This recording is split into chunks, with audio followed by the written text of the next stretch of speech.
Aliás, a gente começou conversando sobre isso, né, Léo? Outro dia quente hoje, com os evangélicos ocupando de novo as manchetes e, como sempre, de forma negativa. Antigamente, esses problemas eram sempre atribuídos à ignorância de uma parcela do rebanho. Hoje, crentes com mestrado e doutorado também derrapam na ética e na probidade. Como você avalia esse momento de exposição e um momento complicado que a gente vive? Olha, é tanta coisa, né? Tem que fazer uma pequena viagem. Eu acredito muito. Quer dizer, eu tenho feito tenho relacionado dois dados, né? Que são difíceis da gente ter o dado completo, mas existe um processo de desigrejamento. Sim. Né? A gente tem o movimento evangélico continua crescendo, né? Apenas, né, tínhamos uns 10 milhões de evangélicos em 95 para aproximadamente 60 milhões de evangélicos hoje, né? Não tivemos censo, né? Então não dá para saber exatamente. Mas a partir de 2010 e um pouquinho depois começa a se falar em desigrejamento. Antes de 2010, principalmente antes de 2010, era impossível você pensar no crente, entre milhões de aspas, não praticante. Sim. O crente que não congrega, o crente que não vai para a igreja. E a pandemia provavelmente deve ter piorado isso ainda muito mais. Por que eu estou levantando esse assunto dentro do contexto do que você está dizendo? Porque eu acho que não é coincidência, né? Eu espero que talvez estudos, até mesmo acadêmicos, sejam feitos a respeito disso, mas eu não creio ser coincidência que a tomada de poder por parte dos evangélicos coincida com um processo de desigrejamento. Né? Perfeito. Então, o que eu quero dizer com isso? Existem muitos, né? Enfim, tem gente que fala em 10 milhões de desigrejados, tem gente que fala em 7 milhões, tem gente que fala em 16 milhões de desigrejados. É muito difícil a gente ter um número, né? Mas e a pandemia agravou isso, né? Nos Estados Unidos, agravou. Se eu não me engano, 32% dos evangélicos ainda não voltaram para as igrejas. Que era um medo, né, de muitas das nossas lideranças, que até talvez ajudasse a explicar, né, justificar não tem justificativa, mas explicar alguns dos comportamentos que a gente viu em relação a usar a bandeira de liberdade religiosa para defender a abertura de templos, para cultos presenciais, né? Porque uma coisa é a abertura de templo para assistência, serviço social, distribuição de cestas básicas, para se tornar pontos de vacinação, etc, etc. Há exemplo, talvez, do que aconteceu na peste bubônica na Europa, no século 13 e 14, que os cristãos se recusavam a não atender os doentes, né? E acabavam se infectando e morrendo, mas era um sacrifício, né, de serviço à sociedade civil. Né? E muito diferente, né? O que e olha onde isso foi parar hoje no Brasil, depois de um exemplo, né, desse. Mudou um pouco, né? Só um pouquinho. Para dizer um pouco. Então, mas o que eu quero dizer com isso? Por que né, a sua pergunta, o que ela tem a ver com desigrejamento? Eu quero crer que há milhões de evangélicos que estão descontentes com isso. Né? E eu creio, inclusive, que a partir do ano que vem, com um novo governo, outros tantos de evangélicos vão se decepcionar, porque eu não sei, você é evangélico de décadas também, imagino eu, sim. Né, desde a década de 90, sim. Né, eu acho que o Will é mais novo que a gente. Eu converti em 2002. Então, assim, nós trabalhamos, né, como voluntários, né, espalhando a mensagem de Deus, o amor e todas essas coisas. Evangelismo, né?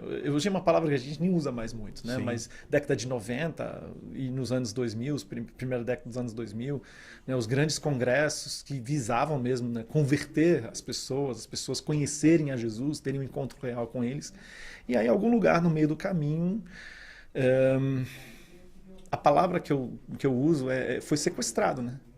O nosso trabalho, o nosso suor, sangue e lágrimas foi utilizado, instrumentalizado para um projeto político com o qual milhões de evangélicos não querem ter parte.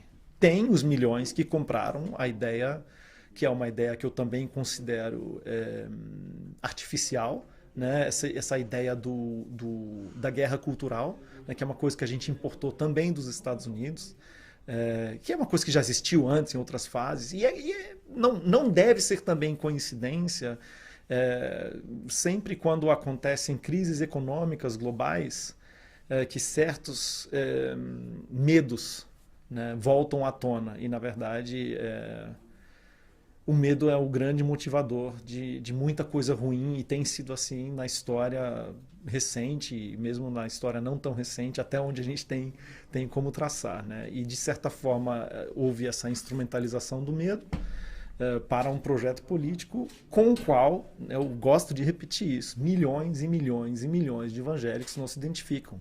Talvez em 2018 a gente estivesse mais inerte, não sabendo lidar, mas eu quero crer que para 2022 muitos de nós estamos mais cientes, mais presentes e mais unidos também, né? Então eu quero crer que isso de alguma forma também aparecerá nas urnas, né?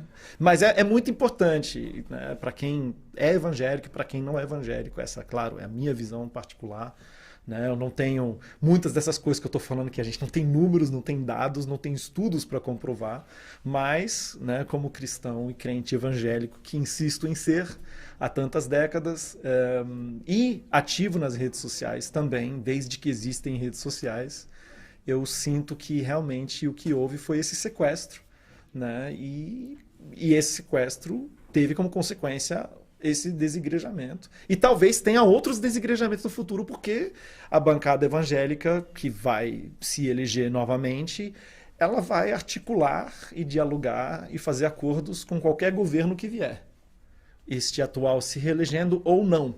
E aí os que compraram mesmo todo o pacote da guerra cultural talvez se decepcionem muito com essa bancada evangélica quando ela sentar para negociar de maneira, vamos dizer de maneira branda, com a mesma ética e moral que já tem trabalhado nos últimos anos. A tecla SAP funcionou super bem. Ela vai continuar negociando com quem tiver no poder, porque... Como sempre foi. Como aliás, sempre né? foi. Como sempre foi. Né? E por isso que né? Por isso que nós temos vídeos do Marco Feliciano fazendo campanha para Dilma em 2010 dentro das igrejas. E uma coisa, eu até quero aproveitar para dizer isso, porque assim, nós que hoje estamos reclamando, em 2010 também reclamávamos. Né? Não é uma coisa, realmente não é esse ou aquele governo, é o princípio, né, da instrumentalização da fé para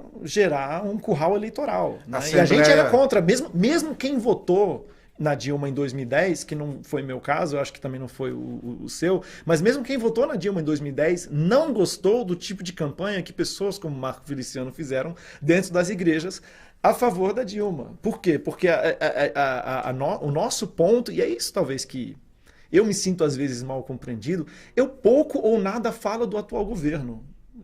Minha bronca, minha briga é com nós, com o nosso povo. O que a gente está fazendo, o que a gente está permitindo que seja feito em nosso nome. Né? E é essa tecla que eu tenho batido e, pelo menos esse ano ainda, sinto que eu devo continuar batendo um pouco.